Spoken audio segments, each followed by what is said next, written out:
പൗലോസ് ഫിലിപ്പിയായിലെ സഭയ്ക്കെഴുതിയ ലേഖനം. ആമുഖം. റോമൻ ഭരണത്തിലായിരുന്ന മാസിഡോണിയയിലെ അറിയപ്പെടുന്നൊരു പട്ടണമാണ് ഫിലിപ്പിയ. പ്രത്യേകിച്ചും യാത്രാ സൗകര്യമുള്ളതും കച്ചവട പ്രാധാന്യമുള്ളതും യുദ്ധകാലാനന്തരം പടയാളികൾ വാസസ്ഥലമായി കരുതിയിരുന്നതുമായ പട്ടണമാണത്. റോമിന്റെ ശക്തമായ ഭരണത്തിലായിരുന്നെങ്കിലും വ്യത്യസ്ത മതങ്ങളിൽ വിശ്വസിക്കുന്നവരായിരുന്നു ഭൂരിപക്ഷം പൗരരും. നഗര കവാടത്തിന് പുറത്ത് സിനഗോഗുണ്ടായിരുന്നു.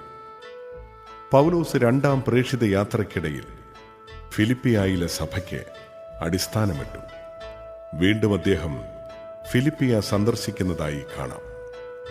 വിവിധ തരത്തിലുള്ള അംഗങ്ങൾ സമൂഹത്തിലുണ്ടായിരുന്നതിനാൽ നേതൃത്വവും സമൂഹത്തിൽ സ്ത്രീകൾക്കുണ്ടായിരുന്ന സ്വാധീനവും ലേഖനം പരാമർശിക്കുന്നുണ്ട്. സുവിശേഷത്തിനായി കാരാഗൃഹത്തിലായിരിക്കുന്ന പൗലോസ് സഭാ സമൂഹത്തിന് ലേഖനം എഴുതുന്നതിന് പ്രത്യേക കാരണങ്ങളുള്ളതായി കാണാം. ഫിലിപ്പിയായിലെ സഭയോടുള്ള പൗലോസിന്റെ സ്നേഹവും താൽപ്പര്യവും സുവിശേഷത്തിന്റെ വിജയത്തിനും പുരോഗമനത്തിനുമായി ഫിലിപ്പിയായിലെ സഭ കാണിക്കുന്ന തീക്ഷ്ണത, സമൂഹത്തിലെ അസ്വാരസ്യങ്ങൾ, സഭാ സമൂഹത്തിലെ ഭിന്നതകളും എതിരാളികളുടെ സ്വാധീനം ചെറുത്തു നിൽക്കേണ്ട ആവശ്യകതയും ധനസഹായത്തിന് നന്ദി പറയലും അപ്പസ്തോലന്റെ സഹനത്തെക്കുറിച്ചറിയിക്കലും എല്ലാവരും ശൂന്യവൽക്കരണത്തിന്റെ യേശു മാതൃക അനുകരിക്കാൻ ഉപദേശിക്കലും എപ്പഫ്രോദിത്തോസ് തന്റെ അടുക്കൽ വന്നപ്പോൾ അസുഖം പിടിപെട്ട കാര്യം സൂചിപ്പിക്കലും അദ്ദേഹത്തെ സ്വീകരിക്കാൻ അഭ്യർത്ഥിക്കലും എല്ലാറ്റിനുമുപരി ഫിലിപ്പിയായിലെ സഭയുടെ ജീവിത രീതികളിൽ തനിക്കുള്ള സംതൃപ്തിയും താൽപ്പര്യവും അറിയിക്കലുമാണ് ഈ ലേഖനത്തിന്റെ ലക്ഷ്യം. എഫേസൂസുകാർക്കും കൊളോസോസുകാർക്കും ഫിലമോനും എഴുതിയ ലേഖനങ്ങളെപ്പോലെ ഫിലിപ്പിയാക്കാർക്കുള്ള ലേഖനവും ബന്ധനഗാന ലേഖനങ്ങളുടെ ഗണത്തിലാണ് ചേർക്കുന്നത്. കാരാഗൃഹത്തിൽ വെച്ചാണ് അപ്പസ്തോലൻ ലേഖനം എഴുതുന്നത്. അത് എഫേസൂസിലോ റോമിലോ കേസറിയായിലോ വെച്ചായിരിക്കാമെന്നാണ് അഭിപ്രായം. റോമിന് പ്രാധാന്യം കൽപ്പിക്കുന്നെങ്കിലും ഫിലിപ്പിയായിക്കടുത്ത നഗരമായ എഫേസോസിനാണ് മുൻഗണന. സഭാ നേതൃത്വം സുവിശേഷത്തിന്റെ പുരോഗതിക്കായുള്ള തീവ്ര ശ്രമം, ശൂന്യവൽക്കരണത്തിന്റെ യേശു മാതൃകയും സഭാ സമൂഹത്തിൽ അതിന്റെ പ്രസക്തിയും, ദൈവവിളിയും ലക്ഷ്യബോധവും, സുവിശേഷത്തോടുള്ള പ്രതിജ്ഞാബദ്ധത, ദാനത്തിന് നന്ദി, സമൂഹ ജീവിതത്തിന്റെ ഉദാത്ത ഭാവങ്ങൾ, സുവിശേഷത്തിൽ സഹപ്രവർത്തകരായിരുന്നവരുടെ പ്രാധാന്യം, ഇവയെല്ലാം ഈ ലേഖനത്തിന്റെ പ്രധാന വിഷയങ്ങളാണ്.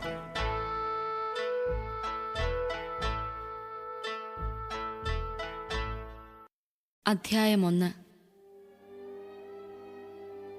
യേശു ക്രിസ്തുവിന്റെ ദാസന്മാരായ പൗലോസും തിമോത്തിയോസും ഫിലിപ്പിയിലെ മെത്രാന്മാരും ഡീക്കന്മാരും ഉൾപ്പെടെ യേശു ക്രിസ്തുവിലുള്ള സകല വിശുദ്ധർക്കും എഴുതുന്നത്, നമ്മുടെ പിതാവായ ദൈവത്തിൽ നിന്നും കർത്താവായ യേശു ക്രിസ്തുവിൽ നിന്നും നിങ്ങൾക്ക് കൃപയും സമാധാനവും. ഞാൻ നിങ്ങളെ ഓർമ്മിക്കുമ്പോഴെല്ലാം എൻ്റെ ദൈവത്തിന് നന്ദി പറയുന്നു. എപ്പോഴും എൻ്റെ എല്ലാ പ്രാർത്ഥനകളിലും നിങ്ങൾക്കെല്ലാവർക്കും വേണ്ടി സന്തോഷത്തോടെ യാചിക്കുന്നു. ആദ്യ ദിവസം മുതൽ ഇന്നുവരെയും സുവിശേഷ പ്രചാരണത്തിലുള്ള നിങ്ങളുടെ കൂട്ടായ്മയ്ക്ക് ഞാൻ നന്ദി പറയുന്നു. നിങ്ങളിൽ സൽപ്രവൃത്തി ആരംഭിച്ചവൻ യേശുക്രിസ്തുവിന്റെ ദിനമാകുമ്പോഴേക്കും അത് പൂർത്തിയാക്കുമെന്ന് എനിക്ക് ബോധ്യമുണ്ട്. നിങ്ങളെ എൻ്റെ ഹൃദയത്തിൽ സംവഹിക്കുന്നതുകൊണ്ട് നിങ്ങളെല്ലാവരെയും കുറിച്ച് ഞാൻ അപ്രകാരം വിചാരിക്കുന്നത് യുക്തമാണ്. കാരണം നിങ്ങളെല്ലാവരും കൃപയിൽ എൻ്റെ പങ്കുകാരാണ്. അതുപോലെ തന്നെ എൻ്റെ ബന്ധനത്തിലും സുവിശേഷ സംരക്ഷണത്തിലും സ്ഥിരീകരണത്തിലും യേശുക്രിസ്തുവിൻ്റെ വാത്സല്യത്തോടെ നിങ്ങളെല്ലാവരെയും കാണാൻ ഞാൻ എത്രമാത്രം ആഗ്രഹിക്കുന്നുവെന്നതിന് ദൈവം തന്നെ സാക്ഷി. നിങ്ങളുടെ സ്നേഹം ജ്ഞാനത്തിലും എല്ലാ തരത്തിലുമുള്ള വിവേചനാശക്തിയിലും ഉത്തരോത്തരം വർദ്ധിച്ചു വരട്ടെ എന്ന് ഞാൻ പ്രാർത്ഥിക്കുന്നു. അങ്ങനെ ഉത്തമമായവ തിരഞ്ഞെടുക്കാൻ നിങ്ങൾക്ക് കഴിയും.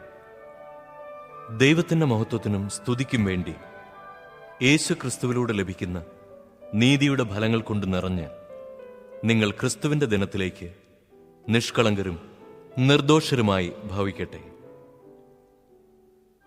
സഹോദരരെ, എനിക്ക് സംഭവിച്ചതെല്ലാം സുവിശേഷത്തിന്റെ പുരോഗതിക്ക് കാരണമായെന്ന് നിങ്ങൾ അറിയാൻ ഞാൻ ആഗ്രഹിക്കുന്നു. കാരണം ഞാൻ ക്രിസ്തുവിനു വേണ്ടിയാണ് ബന്ധനസ്ഥനായതെന്ന് പ്രത്തോറിയ മുഴുവനിലും ശേഷം എല്ലാവർക്കും സുവിദിതമാണ്. മിക്ക സഹോദരർക്കും എന്റെ ബന്ധന നിമിത്തം കർത്താവിൽ ആത്മധൈര്യം ലഭിച്ചതുകൊണ്ട് ഭയം കൂടാതെ ദൈവവചനം പ്രസംഗിക്കാൻ അവർ കൂടുതൽ സന്നദ്ധരായിരിക്കുന്നു. ചിലർ അസൂയയും മാത്സര്യവും നിമിത്തം ക്രിസ്തുവിനെ പ്രസംഗിക്കുന്നു. മറ്റു ചിലർ സന്മനസ്സോടെ തന്നെ പ്രസംഗിക്കുന്നു. ഇവർ സ്നേഹത്തിന്റെ പേരിലാണ് അങ്ങനെ ചെയ്യുന്നത്. കാരണം സുവിശേഷത്തിന്റെ സംരക്ഷണത്തിന് ഞാൻ നിയുക്തനാണെന്ന് അവർക്കറിയാം. ആദ്യത്തെ കൂട്ടർ കക്ഷി മാത്സര്യം മൂലം എന്റെ ബന്ധനത്തിൽ എനിക്ക് ദുഃഖം വർദ്ധിപ്പിക്കാമെന്ന് വിചാരിച്ചുകൊണ്ട് ആത്മാർത്ഥത കൂടാതെ ക്രിസ്തുവിനെ പ്രസംഗിക്കുന്നു. എന്നാൽ എന്ത്? ആത്മാർത്ഥതയോടെയാണെങ്കിലും കാപട്യത്തോടെയാണെങ്കിലും എല്ലാവിധത്തിലും ക്രിസ്തുവാണല്ലോ പ്രസംഗിക്കപ്പെടുന്നത്. ഇതിൽ ഞാൻ സന്തോഷിക്കുന്നു, ഇനി സന്തോഷിക്കുകയും ചെയ്യും. നിങ്ങളുടെ പ്രാർത്ഥന വഴിയും യേശുക്രിസ്തുവിന്റെ ആത്മാവിന്റെ ദാനത്താലും ഇത് എനിക്ക് മോചനത്തിനായി പരിണമിക്കുമെന്ന് ഞാൻ അറിയുന്നു. ആകയാൽ എനിക്ക് ഒന്നിലും ലജ്ജിക്കേണ്ടി വരികയില്ലെന്നും, മറിച്ച് പൂർണ്ണ ധൈര്യത്തോടെ എപ്പോഴും എന്ന പോലെ ഇപ്പോഴും ക്രിസ്തു എന്റെ ശരീരത്തിൽ ജീവിതം വഴിയോ മരണം വഴിയോ മഹത്വപ്പെടണമെന്നും എനിക്ക് തീവ്രമായ ആഗ്രഹവും പ്രതീക്ഷയുമുണ്ട്. എനിക്ക് ജീവിതം ക്രിസ്തുവും മരണം നേട്ടവുമാണ്. ശാരീരികമായി ഇനിയും ഞാൻ ജീവിക്കുകയാണെങ്കിൽ ഫലപ്രദമായി ജോലി ചെയ്യാൻ സാധിക്കും. എങ്കിലും ഏതാണ് തിരഞ്ഞെടുക്കേണ്ടതെന്ന് എനിക്കറിഞ്ഞുകൂടാ. ഇവ രണ്ടിനുമിടയിൽ ഞാൻ ഞെരുങ്ങുന്നു. എങ്കിലും എന്റെ ആഗ്രഹം മരിച്ച് ക്രിസ്തുവിനോടുകൂടി ആയിരിക്കാനാണ്. കാരണം അതാണ് കൂടുതൽ ശ്രേഷ്ഠം. പക്ഷേ ഞാൻ ശരീരത്തിൽ തുടരുക നിങ്ങളെ സംബന്ധിച്ചിടത്തോളം കൂടുതൽ ആവശ്യമാണ്. നിങ്ങളുടെ അഭിവൃദ്ധിക്കും വിശ്വാസത്തിലുള്ള സന്തോഷത്തിനുമായി ഞാൻ തുടർന്ന് ജീവിക്കുമെന്നും നിങ്ങളെല്ലാവരുടെയും കൂടെ ആയിരിക്കുമെന്നും എനിക്കറിയാം. നിങ്ങളുടെ അടുത്തേക്കുള്ള എന്റെ തിരിച്ചുവരവ് യേശുക്രിസ്തുവിൽ ഞാൻ മൂലമുള്ള നിങ്ങളുടെ അഭിമാനത്തെ വർദ്ധിപ്പിക്കും. ഞാൻ നിങ്ങളെ വന്നു കണ്ടാലും നിങ്ങളിൽ നിന്ന് ദൂരസ്ഥനായിരുന്നാലും നിങ്ങൾ ഒരേ ആത്മാവോടും ഒരേ മനസ്സോടും കൂടെ ഉറച്ചുനിന്ന് സുവിശേഷത്തിലുള്ള വിശ്വാസത്തിനു വേണ്ടി പോരാടുന്നുവെന്ന് നിങ്ങളെക്കുറിച്ച് കേൾക്കുവാൻ തക്കവിധം ക്രിസ്തുവിന്റെ സുവിശേഷത്തിന് യോഗ്യമായ രീതിയിൽ നിങ്ങൾ ജീവിക്കണമെന്ന് മാത്രം. നിങ്ങളുടെ എതിരാളികളിൽ നിന്നുണ്ടാകുന്ന യാതൊന്നിനെയും ഭയപ്പെടേണ്ട. ദൈവത്തിൽ നിന്നുള്ള അടയാളമാണത്. അവർക്ക് നാശത്തിന്റെയും നിങ്ങൾക്ക് രക്ഷയുടെയും. ക്രിസ്തുവിൽ വിശ്വസിക്കാൻ മാത്രമല്ല, അവനുവേണ്ടി സഹിക്കാൻ കൂടിയുള്ള അനുഗ്രഹം അവനെ പ്രതി നിങ്ങൾക്ക് ലഭിച്ചിരിക്കുന്നു. ഒരിക്കൽ ഞാൻ ചെയ്തതായി കണ്ടതും ഇപ്പോൾ ഞാൻ ചെയ്യുന്നതായി നിങ്ങൾ കേൾക്കുന്നതുമായ അതേ പോരാട്ടത്തിൽ തന്നെയാണല്ലോ നിങ്ങളും ഏർപ്പെട്ടിരിക്കുന്നത്. അധ്യായം 2. ആകയാൽ ക്രിസ്തുവിൽ എന്തെങ്കിലും ആശ്വാസമോ സ്നേഹത്തിൽ നിന്നുള്ള സാന്ത്വനമോ ആത്മാവിലുള്ള കൂട്ടായ്മയോ എന്തെങ്കിലും കാരുണ്യമോ അനുകമ്പയോ ഉണ്ടെങ്കിൽ നിങ്ങൾ ഒരേ കാര്യങ്ങൾ ചിന്തിച്ചുകൊണ്ട് ഒരേ സ്നേഹത്തിൽ വർത്തിച്ച് ഒരേ ആത്മാവും ഒരേ അഭിപ്രായവുമുള്ളവരായി എന്റെ സന്തോഷം പൂർണ്ണമാക്കുവിൻ. മാത്സര്യമോ വ്യർത്ഥാഭിമാനമോ മൂലം നിങ്ങളൊന്നും ചെയ്യരുത്. മറിച്ച് ഓരോരുത്തരും താഴ്മയോടെ മറ്റുള്ളവരെ തങ്ങളെക്കാൾ ശ്രേഷ്ഠരായി കരുതണം. ഓരോരുത്തരും സ്വന്തം താൽപ്പര്യം മാത്രം നോക്കിയാൽ പോരാ, മറിച്ച് മറ്റുള്ളവരുടെ താൽപ്പര്യവും പരിഗണിക്കണം. യേശുക്രിസ്തുവിനുണ്ടായിരുന്ന ഈ മനോഭാവം നിങ്ങളിലും ഉണ്ടാകട്ടെ. ദൈവത്തിന്റെ രൂപത്തിലായിരുന്നെങ്കിലും അവൻ ദൈവവുമായുള്ള സമാനത നിലനിർത്തേണ്ട ഒരു കാര്യമായി പരിഗണിച്ചില്ല. തന്നെ തന്നെ ശൂന്യനാക്കിക്കൊണ്ട് ദാസന്റെ രൂപം സ്വീകരിച്ച് മനുഷ്യരുടെ സാദൃശ്യത്തിലായിത്തീർന്ന് ആകൃതിയിൽ മനുഷ്യനെപ്പോലെ കാണപ്പെട്ടു. മരണം വരെ, അതേ കുരിശുമരണം വരെ അനുസരണമുള്ളവനായി തന്നെ തന്നെ താഴ്ത്തി. ആകയാൽ ദൈവം അവനെ അത്യധികം ഉയർത്തി എല്ലാ നാമങ്ങൾക്കും ഉപരിയായ നാമം നൽകുകയും ചെയ്തു. ഇത് യേശുവിന്റെ നാമത്തിനു മുൻപിൽ സ്വർഗത്തിലും ഭൂമിയിലും പാതാളത്തിലുള്ള സകലരും മുട്ടുകൾ മടക്കുന്നതിനും യേശുക്രിസ്തു കർത്താവാണെന്ന് പിതാവായ ദൈവത്തിന്റെ മഹത്വത്തിനായി എല്ലാ നാവുകളും ഏറ്റുപറയുന്നതിനും വേണ്ടിയാണ്.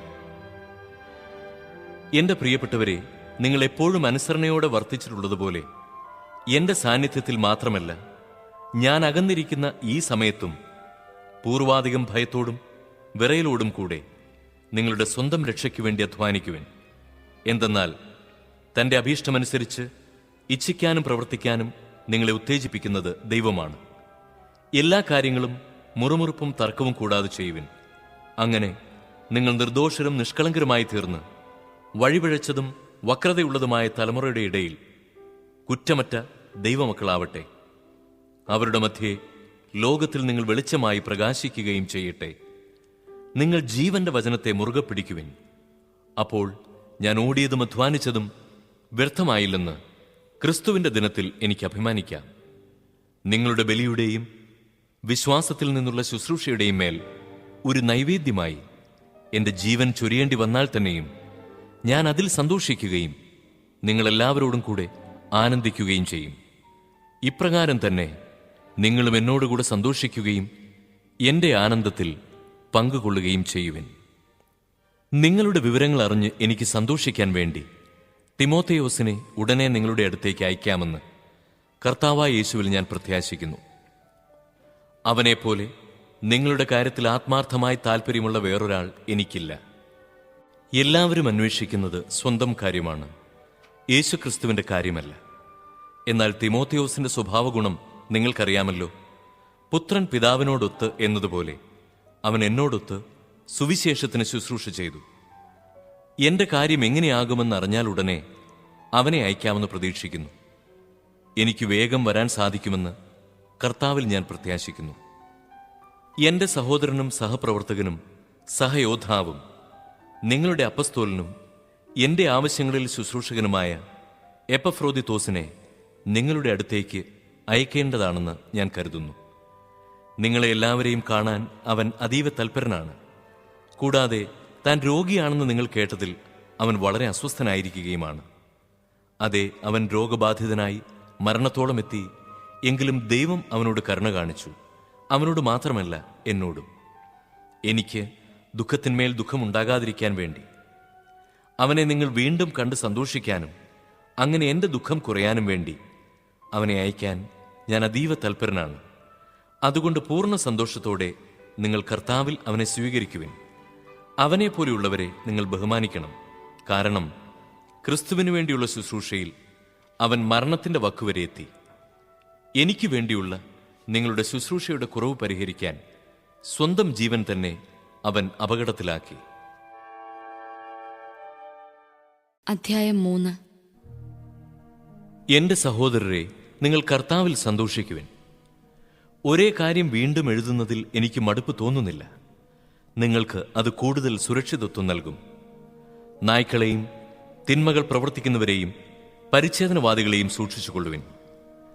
നമ്മളാണ് യഥാർത്ഥ പരിച്ഛേദിതർ.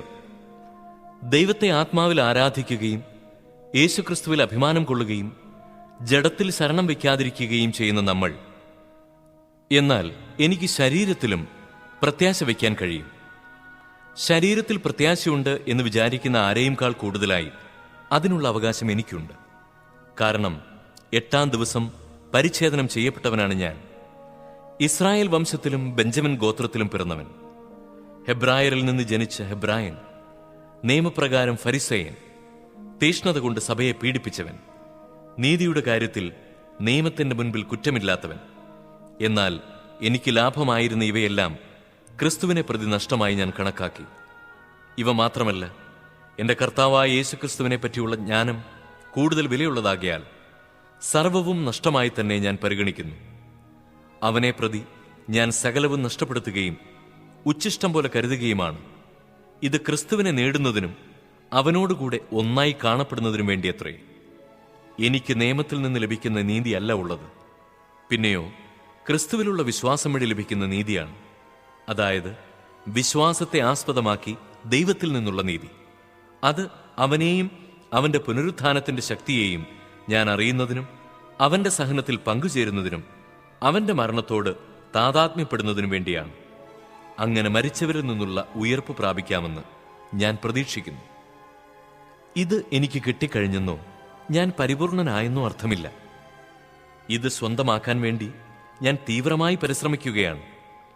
യേശുക്രിസ്തു എന്നെ സ്വന്തമാക്കിയിരിക്കുന്നു.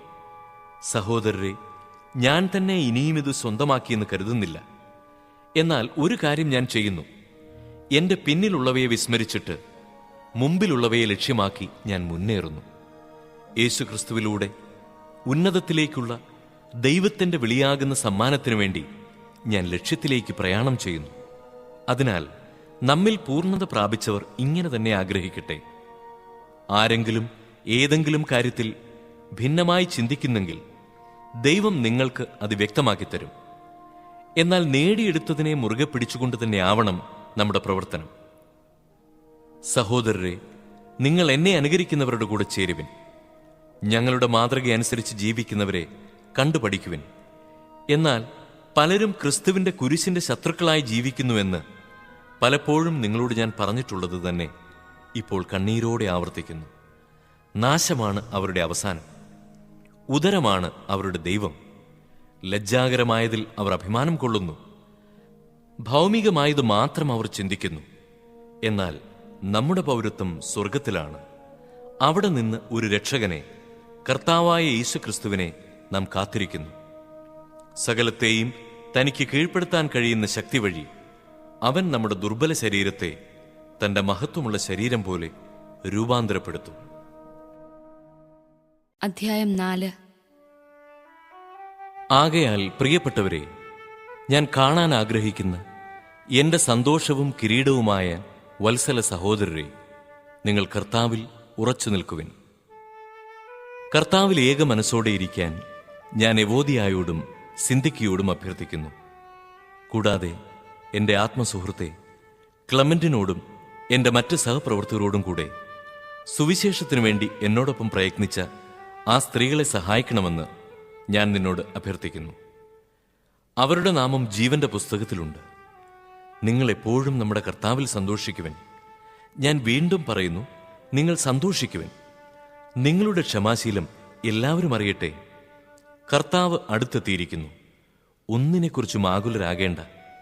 പ്രാർത്ഥനയിലൂടെയും അപേക്ഷയിലൂടെയും കൃതജ്ഞതാ സ്തോത്രങ്ങളോടെ നിങ്ങളുടെ യാചനകൾ ദൈവസന്നിധിയിൽ അർപ്പിക്കുവിൻ. അപ്പോൾ നമ്മുടെ എല്ലാ ധാരണയെയും അതിലംഘിക്കുന്ന ദൈവത്തിന്റെ സമാധാനം നിങ്ങളുടെ ഹൃദയങ്ങളെയും ചിന്തകളെയും യേശുക്രിസ്തുവിൽ കാത്തുകൊള്ളും. അവസാനമായി സഹോദരരെ, സത്യവും വന്യവും നീതിയുക്തവും പരിശുദ്ധവും സ്നേഹാർഹവും സ്തുത്യർഹവും ഉത്തമവും പ്രശംസായോഗ്യവുമായ എല്ലാ കാര്യങ്ങളെയും കുറിച്ച് ചിന്തിക്കുവിൻ. എന്നിൽ നിന്ന് പഠിച്ചതും സ്വീകരിച്ചതും കേട്ടതും എന്നിൽ കണ്ടതും നിങ്ങൾ ചെയ്യുവിൻ. അപ്പോൾ സമാധാനത്തിന്റെ ദൈവം നിങ്ങളോട് കൂടി ഉണ്ടായിരിക്കും. നിങ്ങളിപ്പോൾ വീണ്ടും എന്നോട് താല്പര്യം കാണിക്കുന്നതിനാൽ ഞാൻ കർത്താവിൽ വളരെ സന്തോഷിക്കുന്നു. ഈ താല്പര്യം നിങ്ങൾക്ക് പണ്ടുമുണ്ടായിരുന്നതാണ്. എന്നാൽ അത് പ്രകടിപ്പിക്കാൻ അവസരമില്ലായിരുന്നല്ലോ. എനിക്കെന്തെങ്കിലും കുറവുള്ളതുകൊണ്ടല്ല ഞാനിത് പറയുന്നത്. കാരണം ഏത് സാഹചര്യത്തിലും സംതൃപ്തിയോടെ കഴിയാൻ ഞാൻ പഠിച്ചിട്ടുണ്ട്. താഴ്ന്ന നിലയിൽ ജീവിക്കാൻ എനിക്കറിയാം. സമൃദ്ധിയിൽ ജീവിക്കാനും ഏത് സാഹചര്യത്തിലും കഴിയാനും എനിക്ക് പരിശീലനം ലഭിച്ചിട്ടുണ്ട്. അതെ, സുഭിക്ഷത്തിലും ദുർഭിക്ഷത്തിലും സമൃദ്ധിയിലും ദാരിദ്ര്യത്തിലുമെല്ലാം എന്നെ ശക്തനാക്കുന്നവനിലൂടെ എല്ലാം ചെയ്യാൻ എനിക്ക് സാധിക്കും. എങ്കിലും എന്റെ ഞെരുക്കങ്ങളിൽ സൗമനസ്യത്തോടെ നിങ്ങൾ പങ്കുചേർന്നു. ഫിലിപ്പിയരെ, സുവിശേഷ പ്രചാരണത്തിന്റെ ആരംഭത്തിൽ ഞാൻ മക്കദോനിയ വിട്ടപ്പോൾ നിങ്ങളൊഴികെ മറ്റൊരു സഭയും എന്നോട് കൊടുക്കൽ വാങ്ങലിൽ പങ്കുചേർന്നില്ലെന്ന് നിങ്ങൾക്ക് തന്നെ അറിയാമല്ലോ. ഞാൻ തെസലോനിക്കായിലായിരുന്നപ്പോൾ പോലും എന്റെ ആവശ്യത്തിന് 1-2 പ്രാവശ്യം നിങ്ങൾ സഹായം അയച്ചു തന്നു. ഞാൻ ദാനം ആഗ്രഹിക്കുന്നുവെന്ന് വിചാരിക്കരുത്. പിന്നെയോ നിങ്ങൾക്ക് പ്രതിഫലം വർദ്ധിക്കണമെന്നാണ് എന്റെ ആഗ്രഹം. എനിക്ക് ആവശ്യത്തിനും അതിലധികവും ലഭിച്ചു. എനിക്ക് എല്ലാം തികഞ്ഞിരിക്കുന്നു. കാരണം എപ്പഫ്രോദിത്തോസിന്റെ അടുത്തുനിന്ന് നിങ്ങളുടെ ദാനം ദൈവത്തിന് പ്രസാദിച്ചതും സുരഭിലവും സ്വീകാര്യവുമായ ബലി ഞാൻ സ്വീകരിച്ചു. എന്റെ ദൈവം തന്റെ മഹത്വത്തിന്റെ സമ്പന്നതയിൽ നിന്ന് യേശുക്രിസ്തു വഴി നിങ്ങൾക്കാവശ്യമുള്ളതെല്ലാം നൽകും. നമ്മുടെ പിതാവായ ദൈവത്തിന് എന്നും എന്നേക്കും മഹത്വമുണ്ടായിരിക്കട്ടെ. ആമേൻ. നിങ്ങൾ യേശുക്രിസ്തുവിൽ സകല വിശുദ്ധരെയും അഭിവാദനം ചെയ്യുവിൻ. എന്റെ കൂടെയുള്ള സഹോദരർ നിങ്ങളെ അഭിവാദനം ചെയ്യുന്നു. എല്ലാ വിശുദ്ധരും, പ്രത്യേകിച്ച് സീസറിന്റെ ഭവനത്തിൽപ്പെട്ടവർ നിങ്ങളെ അഭിവാദനം ചെയ്യുന്നു. നമ്മുടെ കർത്താവായ യേശുക്രിസ്തുവിന്റെ കൃപ നിങ്ങളുടെ ആത്മാവോടുകൂടെ ഉണ്ടായിരിക്കട്ടെ.